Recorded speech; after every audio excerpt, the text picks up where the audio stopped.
প্রাক্তন প্রধানমন্ত্রী শেখ হাসিনা তিনি 26 সালে বাংলাদেশে অবশ্যই ফিরবেন, একেবারে 100% মিলবে।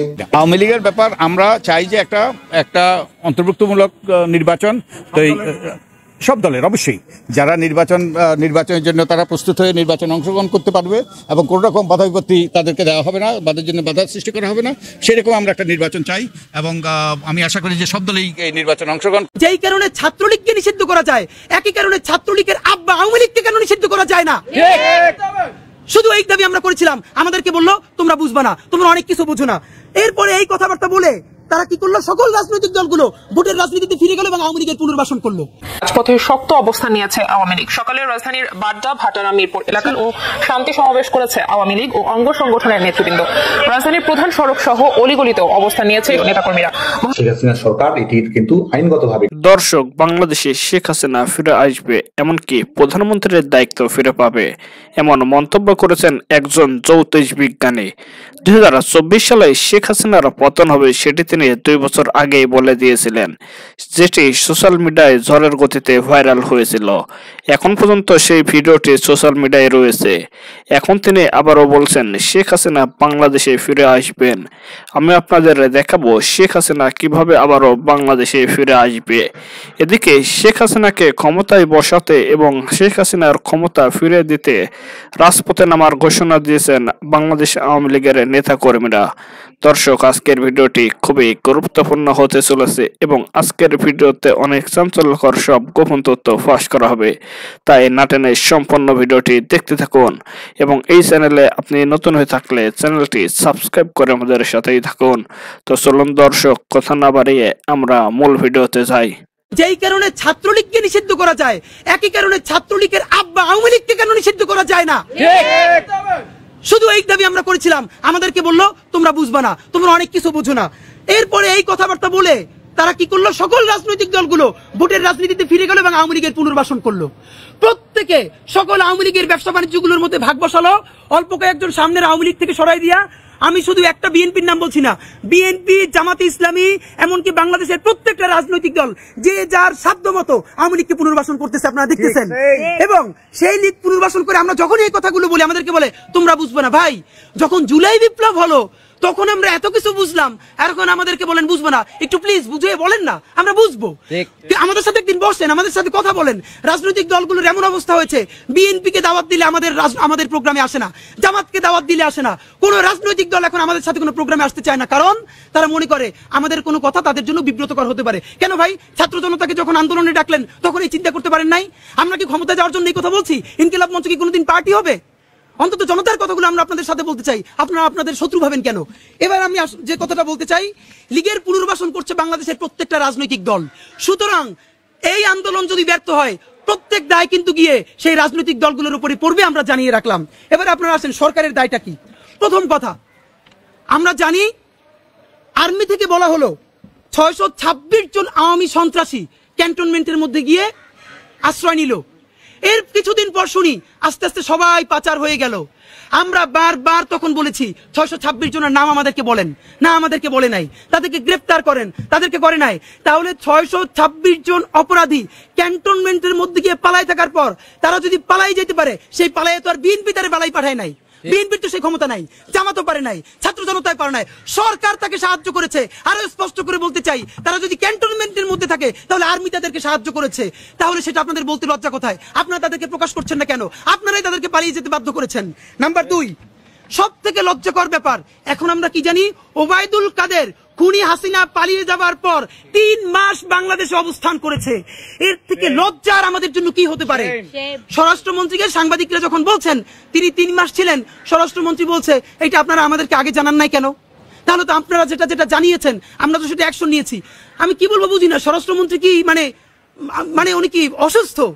মানে স্বরাষ্ট্রমন্ত্রী যদি সাংবাদিকদের খবর পাইয়া ওবায়দুল কাদেরকে গ্রেফতার করতে যায়, ডিজিএফআই এর কাজ কি? এনএসআই এর কাজ কি? এসবির কাজ কি? তারপরে প্রত্যেকটা গোয়েন্দা সংস্থানের কাজ কি? ডিবির কাজ কি? তাহলে কাজ করেন না, এই অফিসার সব জায়গায় সাংবাদিকদের একটা নিয়োগ দিয়ে দেন, রাষ্ট্রচলীদেরকে সাংবাদিকদেরকে দিয়ে দেন আপনারা না পারলে। আবার হাসতেছেন, আপনি বলতেছেন, আপনার তো লজ্জা হওয়া উচিত। সাংবাদিকরা গিয়ে গ্রেফতার করবে? তো ওবায়দুল কাদের যদি 3 মাসে থাকতে পারে, 626 জনের যদি পুনর্বাসন দিয়ে দিতে পারেন, সরকারের তো লজ্জা হওয়া উচিত যখন তারা বিএনপির বিরুদ্ধে পুনর্বাসনের অভিযোগ তোলে, জামাতের বিরুদ্ধে অভিযোগ তোলে। আপনি যদি সকল খুনিদের পার করে দিতে পারেন, তাহলে বিএনপি এবং জামাত অন্যান্য রাজনৈতিক দল তার প্রয়োজনে কেন পুনর্বাসন করতে পারবে না? আপনি আমাদেরকে সরকার থেকে কি বলা হয়, বলগুলো যেন বিএনপি আর জামাত বা অন্যান্য কোটি দেই। কেন আমরা এতদিন পর্যন্ত ভাই সত্য কথা বলি, সরকারকে আমরা এমন ভাবে সমালোচনা করেছি যাতে সরকার, কারণ এই সরকার সে যদি স্বীকার না করে তবুও তো সে আমাদের সরকার। আবারও বলি, আমরা কিন্তু সরকার না, ছাত্র জনতার অভ্যুত্থানের ফলে সরকার। সুতরাং সে যাতে বেকায়দায় না পড়ে এভাবে বলার চেষ্টা করছি। কিন্তু তাদেরকে সেভ করতে করতে এখন দেখছি জুলাই বিপ্লবের ছাত্র জনতাই তার জীবন বিপন্ন হয়ে গেছে। সুতরাং ছাত্র জনতার জীবনকে বিপন্ন করে সরকারকে নিরাপদ রাখার দায় আমাদের আর নাই। ছাত্র জনতাকে নিরাপদ রাখার জন্য যেই কথা বলতে হয় আমরা বলবো, তাতে সরকার থাকুক অথবা সরকার পড়ে যাক।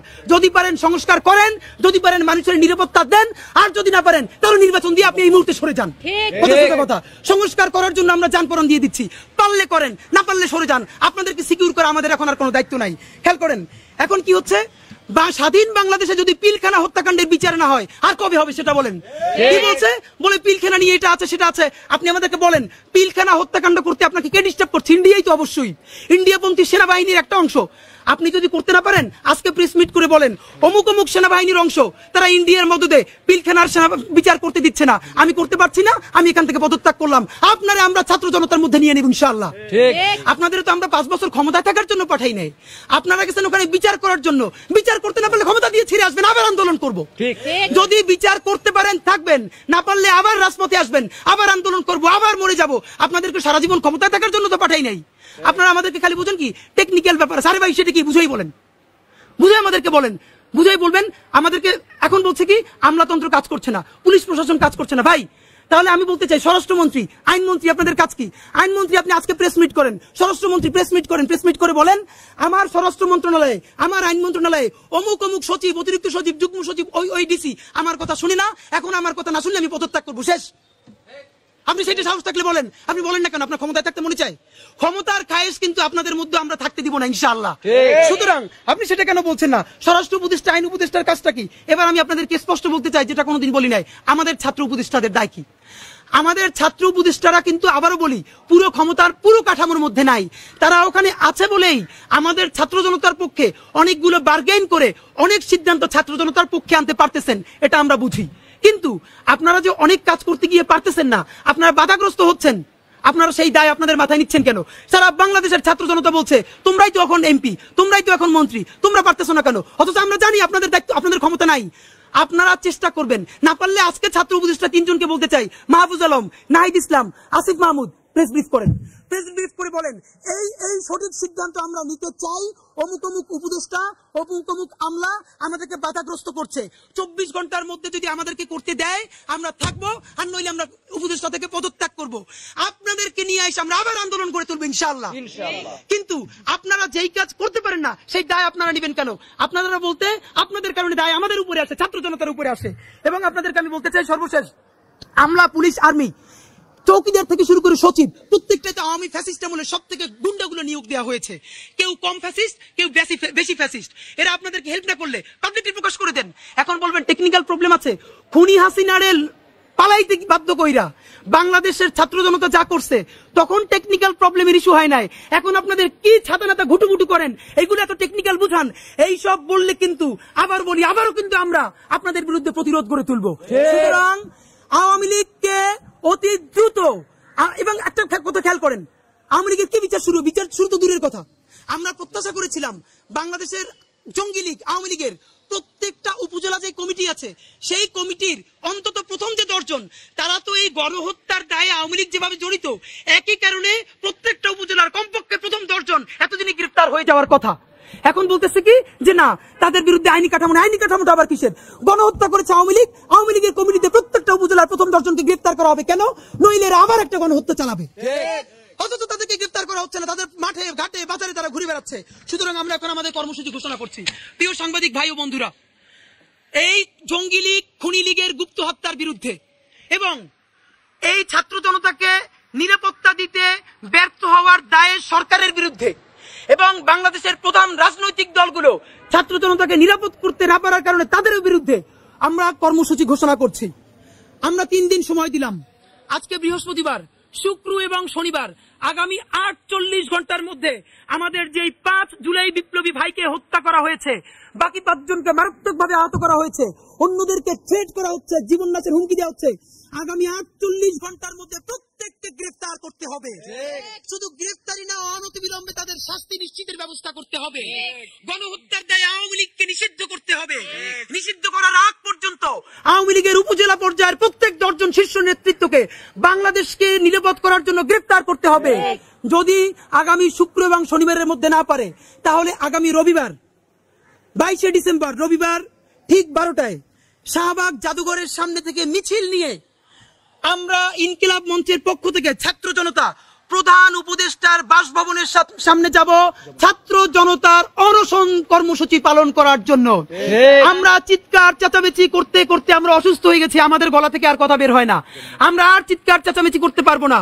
আগামী 48 ঘন্টার মধ্যে এই হত্যার যদি বিচার করা না হয়, আগামী 22শে ডিসেম্বর রবিবার শাহবাগ জাদুঘরের সামনে থেকে আমরা মিছিল নিয়ে প্রধান উপদেষ্টার বাসভবন যমুনার সামনে যাব এবং যমুনার সামনে গিয়ে আপামার ছাত্র জনতাকে নিয়ে আমরা আমরণ অনশন কর্মসূচিতে বসবো, যতক্ষণ না পর্যন্ত এই খুনিদেরকে গ্রেফতার করে বিচারের মুখোমুখি করা হবে। আওয়ামী লীগের রক্ষী বাহিনী, জঙ্গি লীগের হাত থেকে বাংলাদেশকে নিরাপত্তা নিশ্চিত করা হবে। পাকিস্তানের প্রধানমন্ত্রীকে ডক্টর ইউনূস বললেন, সম্পর্ক এগিয়ে নিতে ৭১-এর সমস্যা মিটিয়ে ফেলুন। দ্বিপাক্ষিক সম্পর্ক এগিয়ে নিতে পাকিস্তানকে ৭১-এর সমস্যাগুলো নিষ্পত্তি করার আহ্বান জানিয়েছেন বাংলাদেশ। বৃহস্পতিবার ১৯শে ডিসেম্বর কায়রোতে D8 সম্মেলনের ফাঁকে পাকিস্তানের প্রধানমন্ত্রী শেহবাজ শরীফের সঙ্গে অনুষ্ঠিত বৈঠকে প্রধান উপদেষ্টা প্রফেসর মোহাম্মদ ইউনূস এ আহ্বান জানান। প্রধান উপদেষ্টা বলেন, ইস্যুগুলো বারবার আসছে, আসুন আমরা এগিয়ে যাওয়ার জন্য এই সমস্যাগুলো নিষ্পত্তি করি। এই সময় শেহবাজ শরীফ বলেন, ১৯৭৪ সালে বাংলাদেশ, পাকিস্তান ও ভারতের মধ্যে ত্রিপক্ষীয় চুক্তিতে বিষয়টি নিষ্পত্তি হয়েছে। তবে যদি অন্য কোনো অমীমাংসিত ইস্যু থাকে তাহলে তিনি খুশি হবেন। প্রফেসর ইউনূস বলেন, ভবিষ্যৎ প্রজন্মের জন্য সবকিছুর সমাধান করতে পারলে ভালো হবে। দুই নেতা ব্যবসা বাণিজ্য এবং ক্রীড়া ও সাংস্কৃতিক প্রতিনিধি দল বিনিময়ের মাধ্যমে দুই দেশের মধ্যে সম্পর্ক জোরদার করতে সম্মত হন। সেই সঙ্গে চিনি শিল্প ও ডেঙ্গু ব্যবস্থাপনার মতো নতুন নতুন ক্ষেত্রে সহযোগিতার সম্প্রসারণে আগ্রহ প্রকাশ করেন। প্রফেসর ইউনূস ও শেহবাজ শরীফ অন্তর্বর্তীকালীন সরকার গঠনের পর প্রধান উপদেষ্টা ঘোষিত পররাষ্ট্রনীতির অন্যতম বৈশিষ্ট্য সার্কের পুনরুজ্জীবিত সহ পারস্পরিক স্বার্থ সংশ্লিষ্ট বিষয়ে আলোচনা করেন। ডক্টর ইউনূস প্রয়োজনীয় সংস্কার বাস্তবায়ন এবং ২০২৬ সালের মাঝামাঝি সময়ের আগে সাধারণ নির্বাচন অনুষ্ঠানের বিষয়ে সরকারের পরিকল্পনার কথাও বলেন। তিনি বলেন, সংস্কার নিয়ে সংলাপের জন্য তিনি একটি ঐকমত্য গঠন কমিশনের নেতৃত্ব দিচ্ছেন।